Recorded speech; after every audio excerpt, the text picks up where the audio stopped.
शिव पुराण विदेश्वर संहिता 23वां अध्याय। शिव नाम की महिमा। ऋषि बोले, हे व्यास सूत जी, आपको नमस्कार है। हम पर कृपा कर हमें परम उत्तम रुद्राक्ष तथा शिव नाम की महिमा का महात्म्य सुनाइए। सूत जी बोले, हे ऋषियों, आपने बहुत ही उत्तम तथा समस्त लोगों के हित की बात पूछी है।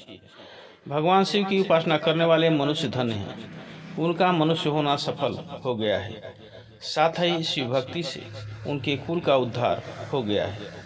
जो मुख मनुष्य अपने से सदाशिव और शिव नामों का उच्चारण करते हैं, पाप उनका स्पर्श भी नहीं कर पाता है। भस्म, रुद्राक्ष और शिव नाम त्रिवेणी के समान महा पुण्यमय है। इन तीनों के निवास और दर्शन मात्र से ही त्रिवेणी के स्नान का फल प्राप्त हो जाता है। इनका निवास जिसके शरीर में होता है, उसके दर्शन से ही सभी पापों का विनाश हो जाता है। भगवान शिव का नाम गंगा है, विभूति भस्म जमुना मानी गई है तथा रुद्राक्ष को सरस्वती कहा गया है। इनकी संयुक्त त्रिवेणी समस्त पापों का नाश करने वाली है। हे श्रेष्ठ ब्राह्मणों, इनकी महिमा सिर्फ भगवान महेश्वर ही जानते हैं। यह शिव नाम का महात्म्य समस्त पापों को हर लेने वाला है। शिव नाम अग्नि है और महापाप पर्वत है। इस अग्नि से पाप रूपी पर्वत जल जाते हैं। शिव नाम को जपने मात्र से ही पाप मूल नष्ट हो जाते हैं। जो मनुष्य इस पृथ्वी लोक में भगवान शिव के जाप में लगा हुआ रहता है, वह विद्वान पुण्यात्मा और वेदों का ज्ञाता है। उसके द्वारा किए गए धर्म कर्म फल देने वाले हैं। जो भी मनुष्य शिव नाम रूपी नौका पाकर भवसागर को तर जाते हैं, उनके भव रूपी पाप निस्संदेह ही नष्ट हो जाते हैं।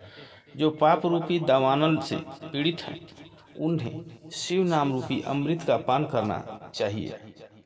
हे मुनीश्वरों, जिसने अनेक जन्मों तक तपस्या की है, उसे ही पापों का नाश करने वाली शिव भक्ति प्राप्त होती है।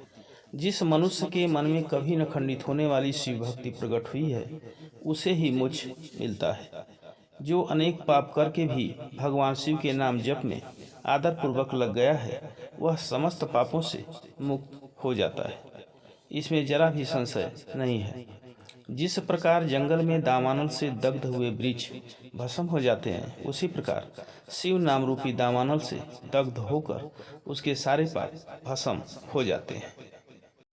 जिसके भस्म लगाने से अंग पवित्र हो गए हैं और जो आदर सहित शिव नाम जपता है, वही अथाह भवसागर से पार हो जाता है। संपूर्ण वेदों का अवलोकन करके महर्षियों ने शिव नाम को संसार सागर को पार करने का उपाय बताया है। भगवान शंकर के एक नाम में भी पाप को समाप्त करने की इतनी शक्ति है कि उतने पातक कभी कोई मनुष्य कर ही नहीं सकता। पूर्व काल में इंद्रदुम्न नाम का एक महापापी राजा हुआ था और एक ब्राह्मण युवती जो बहुत पाप कर चुकी थी, शिव नाम के प्रभाव से दोनों उत्तम गति को प्राप्त हुए। हे द्विजों, इस प्रकार मैंने तुमसे शिव नाम की महिमा का वर्णन किया है।